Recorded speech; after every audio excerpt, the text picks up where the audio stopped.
नमः चंडिकायै।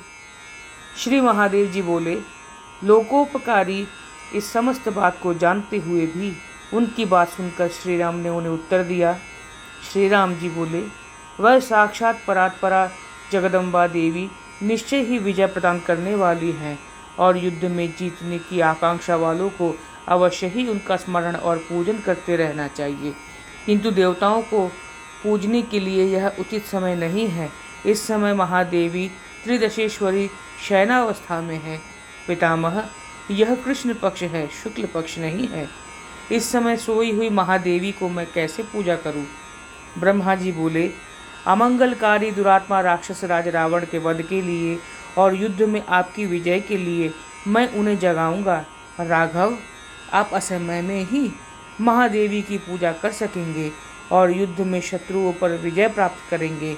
इसके लिए आप चिंता न करें। श्री राम जी बोले, ब्रह्मन, आपका कल्याण हो। यह बात सत्य है कि आपके पुत्र वशिष्ठ जी मेरे गुरु हैं।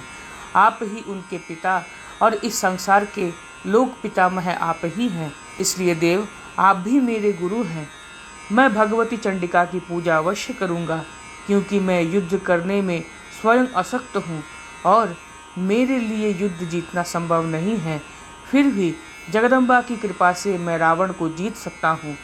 यदि वह रावण भी शुक्ल पक्ष में देवी सुरेश्वरी की पूजा करेगा और यदि देवी जगदम्बा उसकी पूजा से प्रसन्न होकर स्वयं उसे वर दे देगी, तब फिर मैं युद्ध में उस भयंकर पराक्रमी को कैसे मार पाऊंगा?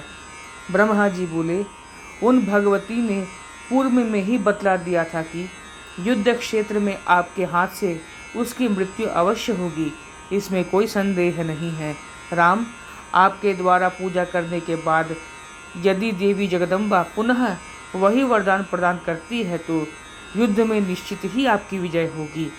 जब वह पापात्मा साक्षात लक्ष्मी स्वरूपिणी पतिव्रता सीता की छाया मूर्ति को रमण इच्छा से बलपूर्वक उठा लाया, तब वह ही उस दुष्टात्मा रावण के विनाश के लिए रुष्ट होकर विपत्ति रूप में स्वयं उसके नगर में प्रवेश कर गई। जहाँ धार्मिक बुद्धि है वही शांति, समृद्धि और कांति का निवास है, किंतु जहाँ अधर्म है वहाँ वह शिवा स्वयं विपत्ति के रूप में आ जाती है।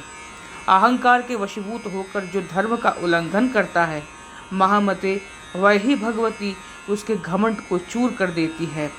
रघुद्वह, भगवती जगदम्बा ने इस विषय में मुझे जो स्वयं बताया था इतिहास सहित, अब मैं उसे कहूँगा, सुने। रघुत्तम, जिस प्रकार महामती भगवान महेश्वर पंचानन है, उसी प्रकार मैं भी पूर्व में पंचानन मुख वाला था। रघुनंदन, तब मैंने पूर्व काल में एक बार अहंकार के वशीभूत होकर क्रोधपूर्वक भगवान शिव से ऐसा कहा, जिसे सुनकर भगवान शंकर ने भयानक क्रोध करते हुए देखते देखते ही उसी क्षण मेरा 5वां सिर काट लिया। तदनंतर मैं चतुर्मुख होकर एक बार भगवान विष्णु के साथ उन सुरेश्वरी जगदम्बा को प्रणाम करने के लिए उनके नगर में गया। महामते, उसी समय भगवान महारुद्र भी उन महादुर्गा को प्रणाम करने हेतु वहीं आए। राम, इस प्रकार वहाँ मैं ब्रह्मा, महाविष्णु, भगवान महेश्वर, तीनों देवता उन महादुर्गा के समीप एकत्र हुए। महामते, उस समय मैंने उन त्रिदशेश्वरी को प्रणाम करके भगवान शंकर के समीप में ऐसा कहा, माता जी, आपकी कृपा से गर्वित इन शिव ने देवताओं की सभा में मेरा 5वां सिर पकड़कर काट डाला। सुरेश्वर वंदित जगत माता, मेरे किस अपराध से इन शिव ने मेरा सिर काटा? मेरे इस वचन को सुनकर सुंदर मुख कमल वाली उन जगदम्बिका ने मुझसे इस प्रकार कहा। श्री देवी जी बोली, वत्स, इसे जान लो कि कर्म ही शुभ फलों और अशुभ भोगों को देने वाला है। पद्म संभव शुभ और अशुभ कर्मों का फल देने वाली एकमात्र मैं ही स्वतंत्र हूँ, अन्य कोई नहीं। जो जिस प्रकार शुभ अथवा अशुभ कर्म करता है, उसी प्रकार उसको शुभ अथवा अशुभ फल मिलता है, अन्यथा कभी नहीं होता। मेरा कोई प्रिय अथवा अप्रिय नहीं है। अपने किए हुए कर्म का फल मनुष्य अवश्य ही भोगता है, इसमें कोई संदेह नहीं है। अपनी पुत्री संध्या को देखकर काम के वशीभूत हुए आपने रमण करने के लिए जो विचार किया, उसी से आपको यह फल प्राप्त हुआ। ब्रह्मन, भगवान शंकर का क्रोध तथा दूसरी सभी बातें भी केवल निमित्त मात्र है। वस्तुतः निश्चित रूप से यह उस कर्म का ही फल है। ब्रह्मन, जो भी व्यक्ति अपनी पुत्री को देखकर काम चिंतन करता है, मेरी इच्छा के कारण ही उसका सिर विच्छिन्न हो जाता है। महामते, इसलिए मुझ अधिष्ठात्री के द्वारा ही त्रिशूल से आपका यह सिर कट गया। इसमें भगवान शंकर का क्या दोष है? यह निश्चित जानिए कि तीनों लोकों में धर्माधर्म विरोधियों की मैं ही एकमात्र नियंत्री हूँ, अन्य कोई नहीं है। ब्रह्मन, आपका 5वां मुख हव्यवाहन अर्थात अग्नि के रूप में बना दिया गया, जिससे आहुति देने पर सभी देवता शाश्वत तृप्ति को प्राप्त करते हैं। ब्रह्मा जी बोले, तब तीनों ही श्रेष्ठ देवता ब्रह्मा, विष्णु और महेश ने त्रैलोक्य जननी को भूमि पर गिरकर प्रणाम किया और वे भक्तिपूर्वक उनका स्तवन करने लगे। वह तीनों बोले, जगन माता, हम तीनों देवता आपके पुत्र रूप से उत्पन्न हुए हैं, फिर भी आपकी सनातन और अद्भुत महिमा को हम नहीं जानते हैं। आपकी महिमा और ऐश्वर्य आदि से अनजान हम देवगण आपके अचिंत्य रूप की स्तुति कैसे करें। महेश्वरी, आप प्रसन्न हो। शिव जी बोले, सुरेश्वरी, आपके चरण कमल की रेणु को भक्तिपूर्वक सिर पे धारण करने का मैंने प्रयत्न किया, तब उसके कितने ही कण गंगा में गिर गए, जिनसे वह गंगा जी सालोक्य भक्ति को प्रदान करने वाली बन गई। जिन आपके चरण कमलों की रेणु की ऐसी महिमा है, उन आपका स्तवन मैं कैसे करूं।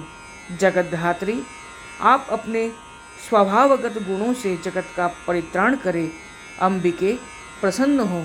देवी, आपका चरण कमल मैंने हृदय में धारण किया है, उसी के प्रभाव से बलपूर्वक मृत्यु को जीतकर मैं समस्त लोकों को भय प्रदान करने वाले कालकूट विष को मक्खन की तरह पी गया। वह कालकूट आज भी मेरे गले में कांतिमान जामुन की आभा लिए शोभायमान है। सुरेश्वरी, जगतधात्री, अंबिके, आप प्रसन्न हो।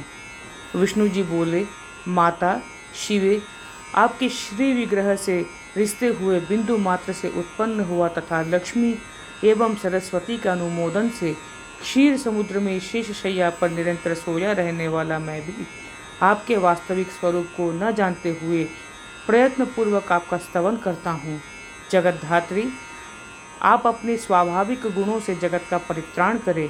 अंबिके, आप प्रसन्न हो।